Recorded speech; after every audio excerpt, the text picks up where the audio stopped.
Walk Highlands is an online resource providing a massive range of information about walking in Scotland, detailed routes of over 1,300 walks over the whole of Scotland. You can find it online and on your smartphone. Even if you don't run your own social network, then you can use social media type channels to connect with your customers directly. And through things like Twitter and Facebook, there's a sort of different ethos with the way you communicate with people on it, and that it's informal, so you can really get people's views, honesty, and enter into a dialogue with your customers. And it's also really nice to get positive feedback. Quite often you're working away so busy on your own little business, you know, it's really nice when someone just tweets you and say, I had a fantastic day today because I was out on the hills because of you. And it's just really lovely to have that channel of communication. So you can use it, you know, very positively to build your business, but also to get instant feedback that gives you a bit of a pat on the back and inspires you to get on and do more.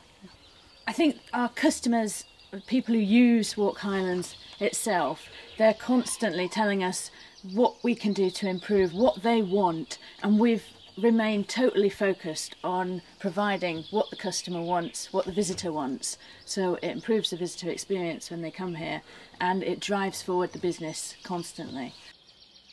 I think one of the key bits of advice that we'd give is, especially in the tourism industry, I think this is relevant, but all the other businesses out there, you shouldn't view them just as your competitors, because when somebody comes for a holiday in Scotland, they're going to use so many different businesses for different services. They're going to go to different places, and it's the sum total of all what these businesses do that make their holiday. So there's real opportunities to work together to improve the overall tourism product. I think that's really key, is not just to narrow down and just think of your own business.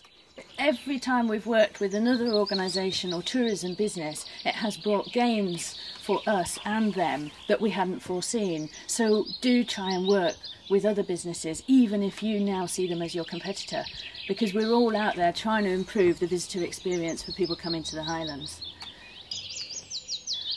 I think the sheer amount of work that we have put in, and we continue to do because technology changes all the time.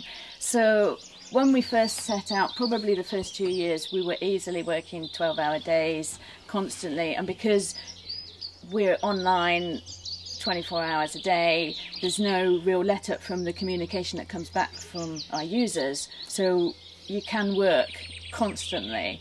Yeah, I think that's really true of any small business starting out. I think actually managing your time, because there's just so many things you could be doing and you need to do, and it's really hard to try and focus on the thing that you absolutely have to do at that moment, but still have some sort of focus on where you're wanting to go and where you're wanting to be. So I think that's key really to success, being able to manage that. So. Yeah. The Highlands and Islands Tourism Awards are run by people within the tourism business. So to get a pat on the back from your peers, you know, is tremendous accolade, and it's inspiring really, because it keeps you on your toes and says, what am I going to do for next year that's even better, you know.